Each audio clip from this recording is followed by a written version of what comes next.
On jarama. No ay fi. On ye jam. Aw. On ye jam kono makete don. On makete don. Indemo. Baba, sene baba. Ko Mariam Touré mi nete. Ko mamu mi woni golde kono me ngari kursa golle. E bay mi yondo. Woyi konto sento don baba. Mi da to. Konto yu don. Makanela naila baba, konto yu don baba. Kolen. Kolen ko honto de dum ko nder Sara Musa ya. Mamu nde ya kono. Mamu kolen ne. Be ngure monne ko kole wodi kako ga. Kolen. O kolen be woni. Yo konto walo tonga. Ya fe makanela ay societe nal baba. Ka julirde. Ngogo julirde. Hido may don ko walon ton. O don ni jam. Amboy mo sa rapidement. Alhamdulillah baba. Onore don ni jam. Pay pay mon koy. Envoie-moi les chaussures. Baba. Arai. Ido chonchi. Ara ko chonchi julde men sora ni on nani. Ara ko tetu galle. Barkal. Yalla ko barke baradi. Amin. Yalla fitu. Amin ba. Amin ya. Allah yefil. Amin ya rab. Amin ya rab. Allah nasibol ila Allah ko amin. Allah dan kala. Amin. Mo tere me nanga na hulnanga yalla akara kala je. Allah warna Allah. Allah nyam ni tan bobo enen pour Allah dan kala je. E pale de nani? Barka. Wadenga. Ara ko tanti Fatmata wontirbe Amerique neldi men dun do.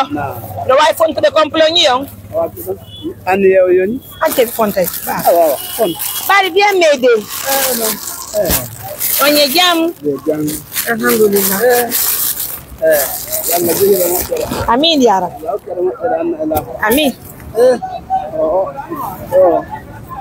Ara seno don fi idi on nani? Yalla jat. Anita idi won jango hakke. Barka Allah. Barka buy ba. Allah ko. Ara ko chonchi mon julde di ni nani? Barka Allah. Barka baba. Yalla yobon ko mo inani. On jarama buy baba. Barka nam. Mesdames, messieurs, regardez combien de fois ça fait plaisir de rencontrer nos papas. Cette fois-ci, nous avons fait escale à Dabola et nous avons rencontré un papa de Kolé. Ça, c'est Damamou. Et puis, nous remettons la tenue de fête pour notre papa chéri. Alhamdulillah, ça fait plaisir. Hein? En tout cas, Baba, quand on a quitté le marque, awa. Yo, awa. Ko ngoto nani baba Kolé. Allah manin ba. Amin ya rab. Amin ya rab. Barka nani. Ko wadi do ko. Ayo lore mun be halako ko laba. Awa. Nani. Allah mo ina na. Amin. Kala ko godani en yabini berne. Allah yobay. Awa ba. Barka nani. Barka. Barka na. Merci de nous soutenir. Merci de partager la vidéo. Ça fait plaisir. Papa non. Alhamdulillah. Barka. Merci. Alika jango on julde. Alhamdulillah. Orno dun ko tanti okkilan ni le julde. Hi ko bibiddo mo. Nami tanti ko biddo mo nani? Barka nani. Ko biddo mo. Ko yinna ko biddo mo yinete do Mariam Touré wondo mamu nani? Barka baba. Yo Allah wolendire no mojiri na. Allez, prenez son numéro, on va garder en cas si les partenaires ont besoin de lui. Hein. En tout cas, on va prendre son numéro, garder. Hein. Mesdames, messieurs, merci à tous pour la confiance. Assistance humanitaire d'urgence. Votre numéro, ah, ouais, numéro 1.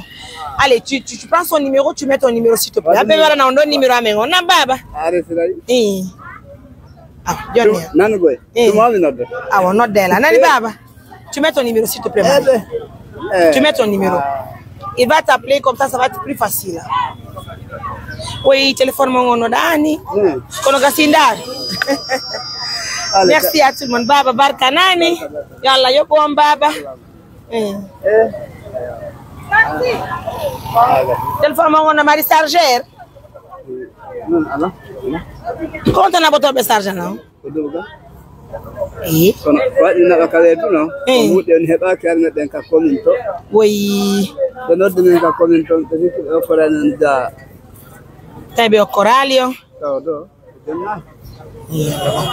C'est pas grave.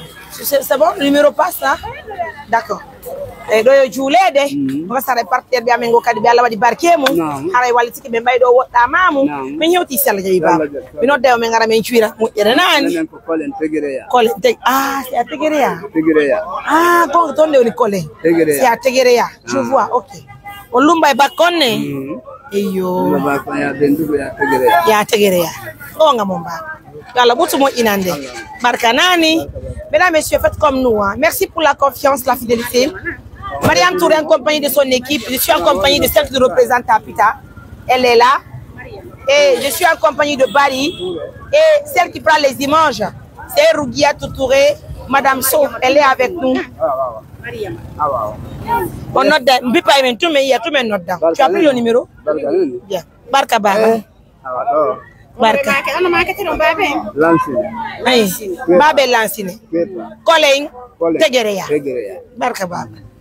Barka na. On kaso noddi la. Ko Lansine Kolen Tegereya.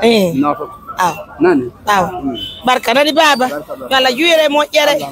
Merci de rendre heureux ce papa. Merci. Bye.